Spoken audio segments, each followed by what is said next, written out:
네, 월요일에는 항상 2차 전지 좀 봐드리고 있는데 오늘 전반적인 또 중요한 데이터가 나왔다고 해서 이를 분석해 드립니다. 윤석천 경제평론가님 오셨습니다. 어서 오세요. 네, 안녕하십니까? 네. 6월 데이터가 나왔더라고요. 글로벌 전기차. 예, 얼마나 좀 그렇습니다. 팔렸을까 좀 궁금한데 어떻게 보셨습니까? 예. 아무래도 뭐 전기차가 좀 확산이 돼야지 배터리에 뭐 캐즘 논란이라든지 이런 것들이 없어지니까 예. 좀 중요해서 제가 이제 매달 좀 살펴보고 있습니다. 그 벤츠마크 미네랄 인텔리전스가 발표한 26년 6월 글로벌 전기차 시장 데이터가 이제 나왔는데요. 핵심은 간단해요. 뭐 전체적으로 판매량은 성장세를 갖다가 보이고 있는데 단 지역별로는 양극화가 좀 뚜렷하게 나타나고 있다. 여전히. 예. 이 그림에서 보시는 것처럼 글로벌 한 6월 달에도 한 200만 대 정도를 갖다가 글로벌 전체적으로 판매를 갖다가 했습니다. 여기 200만 대라는 거는 순수 전기차에 플러그인 하이브리드가 이제 포함이 되어 있는 거고요. 승용차에 대해서 3.5톤 이하의 상용차 네. 여기까지 전부 다 포함이 됐다라고 얘기할 수가 있는 거고요. 오른편에 보시는 것처럼 YOY로는 그러니까 전년 동월에 비해서는 한 7% 정도 성장을 했고 MOM 전월 대비로 해서는 한 11% 정도 성장을 했거든요. 그러니까 상반기 누적 판매량을 보게 되면은 한 960만 대. 그러니까 한 뭐 1월부터 이제 6월 한 이게 26일까지 통계입니다. 여기까지 보게 되면 한 960만 대고 YOY로 한 2% 정도 성장을 했다. 일단 성장을 하고 있지만은 그 전체적으로 놓고 보게 되면은 성장세 자체가 그렇게 확 눈에 띄지는 않는다. 네. 이거는 사실은 이제 뒤에서 설명을 하겠지만 매우 중요한 역할을 하는 전기차 확산의 중요한 역할을 하는 두 나라가 즉 미국과 중국이 약간 좀 뭐 미국 같은 경우는 역성장을 하고 있고요. 중국 같은 경우도 이제 전기차 성장세가 둔화되는 모양을 보이고 있기 때문에 전체적으로는 이제 늘고는 있지만 확 늘어나고 있는 모습은 보이지가 않고 있다. 이렇게 정리할 수가 있을 것 같아요. 네. 예. 평론가님이 이렇게 언급을 해주셨는데 좀 드는 건 양극화 그 단어였거든요. 그러니까 네네. 지역별로는 좀 차별화가 좀 세나 보죠. 예, 좀 그렇습니다. 생겼나 보죠. 예. 예. 우리가 이제 그 글로벌 전체적으로 이제 그 어떤 자동차의 어떤 판매를 갖다가 볼 때는 한 4개 정도 지역으로 좀 구분을 하는 경향들이 있어요. 그러니까 북미, 주로 미국이겠죠. 그다음에 중국, 그다음에 이제 유럽을 한 축으로 놓고 나머지 3개를 갖다가 또 한 축으로 놓습니다. 네. 그렇게 해서 한 4개 권역으로 좀 구분을 하는데 일단 2개 권역, 북미하고 중국 같은 경우에는 특히 북미 지역 같은 경우에는 역성장을 갖다가 계속해서 하고 있죠. 그 뭐 역성장의 이유는 여러분들이 잘 아실 수가 있을 겁니다. 아무래도 이제 트럼프 행정부가 그 보조금 정책을 갖다가 완전히 중단을 했고요. 그다음에 어떻게 보면 친환경 어떤 정책에서 완전히 역행하는 정책들을 계속해서 쓰고 있기 때문에 미국 같은 경우에는 올해 이제 마이너스 성장을 갖다가 계속하고 있는데 6월 판매량 같은 경우도 이게 그 13만 대에 그치고 있습니다. 그렇게 YOY로 놓고 보게 되면 한 13% 역성장을 한 거고요. 마이너스. 저희 그림에서 보시고 있는 것처럼. 그다음에 MOM으로는 한 9% 정도 마이너스 역성장을 한 거니까요. 이게 뭐 아무래도 그 트럼프 대통령이 보조금을 중단하면서 소비자들이 이제 실질 구매 가격이 올라가니까 네. 아무래도 이제 전기차의 어떤 판매세가 좀 미흡하다라고 얘기할 수가 있는 거고요. 이게 그림에서 보시는 것처럼 중국이 그 월 단위로 따지면 한 100만 대 정도 팔리고 있잖아요. 그중에 유럽이 53만 대를 팔리고 있고요. 근데 북미가 유럽보다도 4분의 1 정도밖에 못 팔리고 있다는 얘기죠. 네. 전기차가. 그러니까 13만 대 정도 팔고 있다는 얘기고 그다음에 이제 나머지 그 세 개가 한 30만 대 정도 팔고 있어서 전체적으로 따지면 여전히 중국이 세계에서 팔리는 전기차의 절반 정도를 갖다가 중국이 팔고 있다. 네. 그리고 그 나머지가 그 절반 정도를 하고 있는데 결국은 이제 이런 어떤 전기차의 캐즘 논란이 어떻게 보면 해소가 되려고 하게 되면은 미국 지역에서 적어도 유럽 정도로는 전기차가 좀 판매가 돼야 된다. 이렇게 얘기할 수가 있는 거고요. 중국도 여기 그림에서 보시는 것처럼 내수가 좀 둔화돼 있죠. 아무래도 이제 세계 최대의 전기차 시장이지만 그동안 이제 전기차의 어떤 성장세가 너무 가팔랐기 때문에 사실은 이제 어느 정도 그 뭐라고 할까요? 성장세의 어떤 정점에 어느 정도 이르렀다라고 봐야 되는 거고. 그래서 그 YOY로 전년 동월 대비를 한 11% 정도 감소를 했고요. 다만 이제 MOM으로 놓고 보게 되면은 전월 대비는 한 5% 정도 성장을 했어요. 그래도. 근데 이제 우리가 여기서 이제 가장 눈여겨봐야 될 게 바로 유럽입니다. 유럽. 예. 유럽의 성장세가 지금 어떻게 보게 되면은 엄청나다라고 얘기할 수가 있는 거고요.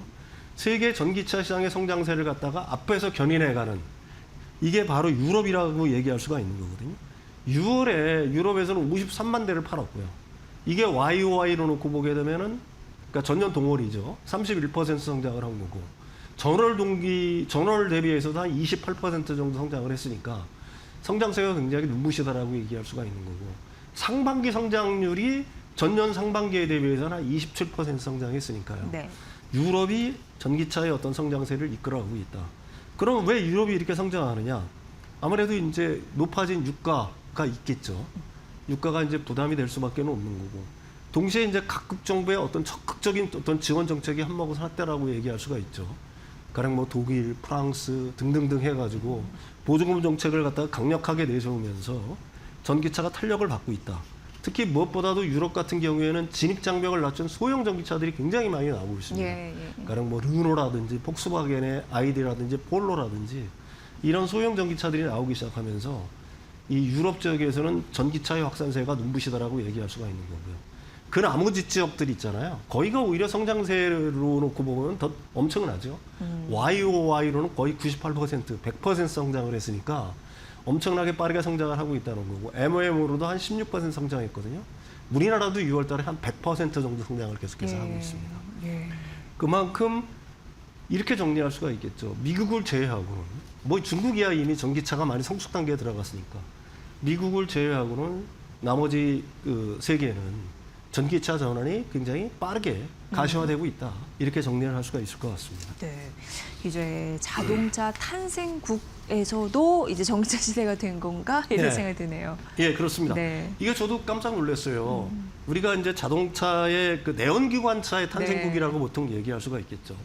무려 이제 한 130여 년 동안 세계 자동차 시장, 내연기관차 시장을 갖다가 어떻게 보게 되면은 패권을 장악했던 바로 독일이죠. 가령 뭐 벤츠라든지 BMW라든지 폭스바겐, 아우디 등등등. 그 어떻게 보게 되면은 이 독일이라는 나라 같은 경우에는 사실은 전기차 시대가 안 왔으면 하고 바랬을지도 모르겠어요. 그렇죠. 예. 그래야지만 자신들의 패권이 뭐 어떻게 보게 되면 계속해서 유지가 되는 거니까. 또 실제로 그래서 전기차의 전환을 늦추려고도 많이 애를 쓰기도 했어요. 가령 뭐 보조금을 주다가 보조금을 어느 날 2023년도에 같은 경우 확 없애버린다거나 해서 사실은 전기차 전환에 그렇게 속도를 안 냈는데 이런 독일에서마저 6월 달에 마침내 순수 전기차가 내연기관차 판매를 갖다 추월하는 일이 발생을 했다는 얘기죠. 어떻게 보게 되면 이게 굉장히 상징적인 의미가 있다라고 얘기할 수가 있겠죠.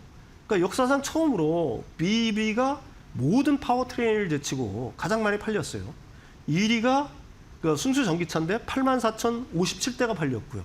이게 시장 점유율이 28.4%입니다. 그 다음에 2위는 일반 하이브리드예요. 일반 하이브리드가 83,315대. 3위가 가솔린인데 61,796대. 그러니까 여기에 플러그인 하이브리드까지 포함을 하게 되면은 그 친환경차 점유율이 무려 39.3%에 달합니다. 의미는 앞에서도 이게 뭐라고 할까요? 제가 약간 설명을 했지만 자동차 발상제에서 일어난 세대 교차라는 어떤 상징적인 의미를 띠고 있죠. 독일은 1886년 카를 벤츠가 세계 최초로 가솔린 내연기관차를 갖다 선보이면서 내연기관차 시대를 갖다가 어떻게 보게 되면 지배해 왔다라고도 얘기할 수가 있는 거죠. 그게 무려 130년 동안 세계 자동차 패권을 갖다가 독일이 장악하고 있었습니다. 그런데 이런 독일에서마저 순수 전기차가 가솔린, 디젤은 물론 과도기적 기술이라고 하는 하이브리드까지도 전부 다 제치고서 그 1위를 차지했다는 거는 자동차 역사의 어떤 완전한 어떤 패러다임 전환? 이걸 갖다가 상징한다라고 얘기할 수가 있는 거죠. 이렇게 된 이유는 뭐냐면 정부의 보조금 재개라는 강력한 트리거가 있었습니다. 이 23년도에 중단을 했다가 이게 보조금을 갖다가 재개하기 시작했는데 독일이. 그러니까 뭐 보통은 한 3,000유로. 그 다음에 그 PHEV 같은 경우는 한 1,500유로. 예. 저소득층한테는 한 6,000유로까지 줬거든요. 6,000유로면은 원화로 따지면은 한 1,000만 원 정도 되니까 굉장히 많은 보조금을 주기 시작한 거고요.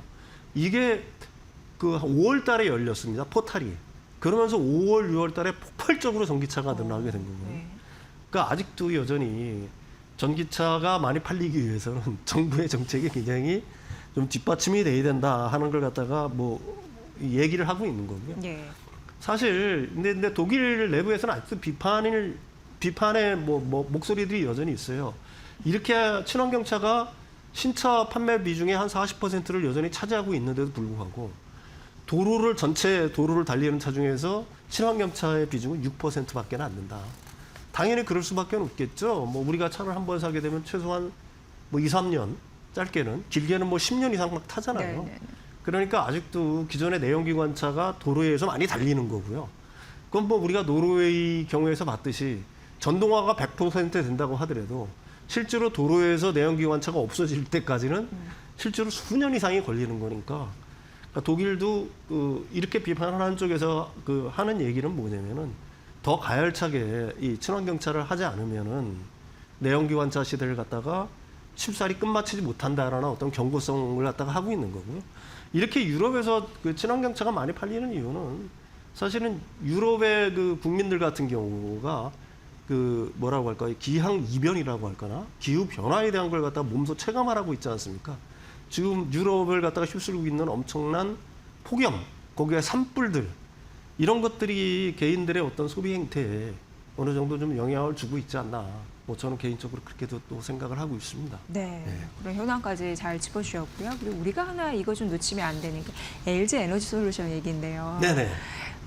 중국 배터리 업체를 상대로 해서 이제 미국에서 특허 소송 침해를 네네. 벌였잖아요. 네네. 이 이슈도 굉장히 우리나라 K배터리의 중요한 상징적인 의미이잖아요. 예, 그렇습니다. 굉장히 제가 이 부분을 강조해서 계속해서 뭐 여기서 설명을 드리고 있는데 네. 유럽에서는 이제 그 신황다라는 배터리 회사를 상대로 소송을 했고요. 그래서 마침내 신황다가 그 일종의 굴복을 한 거죠. LG 에너지 솔루션의 라이선스 계약을 갖다가 맺었고, 그래서 이제 뭐 어떻게 보게 되면은 이제 그 합리적인 어떤 그 완전한 어떤 분쟁이 아니라 어떻게 보게 되면은 상호 양해하에 합의하에 이제 그 종결이 된 상황이 있는 거고요. 또 유럽에서는 BYD를 상대로 해서 지금 특허 소송을 하고 있다라고 제가 네. 말씀을 드렸죠. 그거는 진행 중인데 이 부분은 미국 ITC에 제소를 한 겁니다. ITC라는 게 뭐냐면 국제무역위원회거든요. 예. 근데 이게 얼핏 보면은 국제기구 같은데 사실 미국의 기구예요. 그러니까 ITC에 LG 에너지 솔루션이 중국 EV 에너지를 갖다가 상대로 해가지고 특허 침해 소송을 갖다가 제기를 했습니다. 그러니까 이게 그 굉장한 어떤 의미가 있다라고 보는 게 뭐냐면은 EV 에너지뿐만 아니라 그 EV 에너지가 만드는 그 소형 원통형 배터리들이 있어요. 우리가 보통 18650, 21700이라고 원통형 하는 배터리까지 갖고 있는. 예, 그 원통형 배터리를 갖다가 탑재를 하고 있는 전동 공보회사들까지 같이 다 제소를 한 겁니다. 그러니까 EV 에너지라고 그러면 여러분들은 뭐 CATL이나 BYD는 좀 들어봤는데 EV 에너지에 대해서는 비교적 좀 생소할 텐데 네. 이게 글로벌 8위권 배터리 기업이자 그 소형 원통형 배터리의 강자입니다. 8위권이에요? 사실은. 예, 8위권이고요. 그다음에 소형 원통형 배터리뿐만이 아니라 이번엔 BMW iX3라고 신형 노이에 클래스가 나오지 않았습니까? 거기에 46 시리즈 배터리를 갖다가 원통형 배터리를 갖다가 공급하는 어떻게 보게도 원통형 배터리의 주요 뭐 플레이어라고도 얘기할 수가 있는 거고. 파우치에서 각경해서 이제 원통형까지. 네, 그다음에 우리나라가 이제 올해 말부터 뭐 원통형들은 뭐 LG 에너지 솔루션이나 삼성 SDI가 만들고 있는데 올해 말부터 이제 46 시리즈 원통형 배터리를 본격적으로 만들잖아요. 그 부분에 대한 어떤 강력한 경쟁자라고 사실은 얘기할 수가 있는 거고요. 네. 이 제소 내용을 갖다가 이해하실 필요가 있어요. 제소한 내용은 총 5종인데요. 그중에 4건은 뭐냐면은 템리스 기술을 포함한 원통형 배터리 제조 기술인 거고 한 건은 분리막 관련 소송입니다. 근데 이 부분이 굉장히 의미가 있는 게 뭐냐면은 바로 이 템리스 기술이라는 게 뭐냐면 탭이라는 게 그 전기가 흘러가는 길이라고 생각하시면 돼요. 이 탭을 없앴다는 거는 뭐냐면은 가령 뭐 2차로를 갖다가 4차로, 8차로로 넓힌다는 얘기거든요. 그러니까 그 보통은 탭을 따라 가지고 전기가 이동을 하는데 이 탭을 없앤다는 얘기는 전기가 흐르는 길 자체를 갖다가 굉장히 넓혔다는 의미가 되는 거거든요. 그 원천 기술을 갖다가 LG 에너지 솔루션이 특허로 갖고 있는 거고요. 이 특허 자체를 갖다가 위반했다는 걸로 해가지고 EV 에너지를 갖다가 뭐라고 할까요? 이제 제소를 한 거고요. 이게 이제 앞으로 어떤 식으로 진행이 되냐면은 제소 이후에 조사 개시 결정까지는 약 30일 정도가 소요되고요. 그다음에 최종 판결까지는 통상 1년 6개월에서 한 2년 정도 걸립니다. 근데 여러분들이 이해하실 거예요. 왜 그러면은 이걸 일반 법원이 아니라 ITC에 제소를 했지? 미국에. 예, 그게 분명히 이유가 있는 겁니다. ITC에 보통 제소를 하게 되면은 만약에 이게 이기게 되면 그 즉시 그 수입 배제 신청이라는 게 명령이라는 걸 갖다가 떨어지게 합니다. 수입 배제 신청이라는 게 뭐냐면은 이 EV 배터리는 물론 EV 배터리를 탑재한 전동 구구까지도 미국으로는 수입 자체가 완전히 전면 금지가 돼버리는 거예요. 그러니까 EV 에너지라든지 아니면은 이 EV 에너지를 갖다가 그 배터리를 갖다가 탑재하고 있는 전동 구구 회사들, 가령 이제 어떤 회사들이냐면은 여러분들 좀 관심 있는 분들은 들어보셨을 거예요. 미러키라든지 뭐 이런 어떤 유명한 전동 구구 회사들이 있거든요, 미국에. 이런 회사들 같은 경우에는 보통 이 중국에서 제조를 해서 미국으로 들여오는데 미국으로의 반입 자체가 안 된다는 얘기죠. 그러면은 이 엄청난 손해가 될 수밖에는 사실은 없는 거니까. 그래서 이제 그 LG에너지솔루션은 신황다랑도 소송을 했을 때 썼던 방식 그대로 신황다 배터리뿐만이 아니라 그 배터리를 갖다가 쓰고 있는 볼보라든지 르노를 압박을 해서 마침내 그 굴복을 일으켰잖아요. 이번에도 똑같은 방식을 썼다라고 얘기할 수가 있는 거죠. 그래서 이제 그 이런 어떤 그 뭐라고 할까요? 전동공구 회사들이 EV 에너지를 갖다가 압박을 해서 예. 가령 뭐 라이선스 계약을 맺는다든지 이런 걸 갖다가 압박하기 위해서 이런 식으로 한 거고요. 더 중요한 이유는 지금 소형 배터리지만 이게 핵심은 뭐냐면 앞으로 46 시리즈 원통형 배터리까지 이게 확대될 가능성이 굉장히 높다는 거예요. 지금은 이제 뭐 전동공구라든지 이 시장 자체는 그렇게 크지가 않으니까 뭐라고 할까요? 이 시장에서 일단 레퍼런스를 얻고 그러니까 침해 사실을 갖다가 인정받고 지식상권 침해 사실을 인정받게 된다라고 하게 되면 템리스 기술이라든지 이런 특허 침해 같은 경우는 46 시리즈에 그대로 이제 어떻게 보게 되면 원용이 되는 거니까 네. 지금 46 시리즈를 쓰고 있는 가령 뭐 BMW라든지 앞으로 그 EV 에너지 쪽에서 46 시리즈 원통형 배터리를 쓰려고 하는 그 전기차 회사들 같은 경우에는 이게 굉장히 큰 압박이 될 수밖에 그렇네요. 없다는 얘기죠. 네. 그래서 LG에너지솔루션이 여기서 노리고 있는 거는 소형 2차 전지뿐만이 아니라 원통형 배터리뿐만이 아니라 더 나아가서는 46 시리즈 EV 배터리로 분명히 전선을 갖다가 확대할 거다라고 보는 게 함적인 추론이겠죠. 네. 그러니까 일단 이 소형 전지 쪽에서 승소의 어떤 레퍼런스를 쌓은 다음에 이걸 갖다가 기반으로 해서 46 시리즈를 갖다가 배터리에 대해서도 그 뭐라고 할까요? 특허에 대한 어떤 압박을 갖다가 충분히 가할 수 있는 여지가 많다. 그게 이제 LG에너지솔루션이 이번 특허 제소가 갖고 있는 핵심 의미라고 얘기할 수가 있는 겁니다. 네. 예, 예. 미국 국제무역위원회에 했다는 것 자체가 중국의 그 배터리 기업들이 미국 시장에 못 나오게끔 어떻게 보면은 그 딱 방패를 친 완전히 것과도 원천 배제를 하는 거고요. 예, 들어오려고 같네요. 하게 되면 우리나라 라이선스 계약을 맺어라 이겁니다. 네. 진짜로 하려고 하게 되면은 바로 그걸 갖다가 의미를 갖다가 담고 있다라고 얘기할 수가 있는 거죠. 또 중요한 건 그러면 기술 격차는 벌어지는 게 유지되겠네요. 이거 우리한테 유리하다. 제가 이렇게 거듭 보여지죠. 말씀드리지 삼원계는 LG엔솔이라든지 우리나라 배터리의 특허를 갖다 침해하지 않고는 삼원계 배터리를 만들 수가 없어요. 네. 네, 그렇습니다. K배터리의 의미 있는 소식들 오늘 쭉 들어봤습니다. 그리고 지역별 시장 공략까지 만나봤습니다. 윤석천 경제평론가였습니다. 고맙습니다.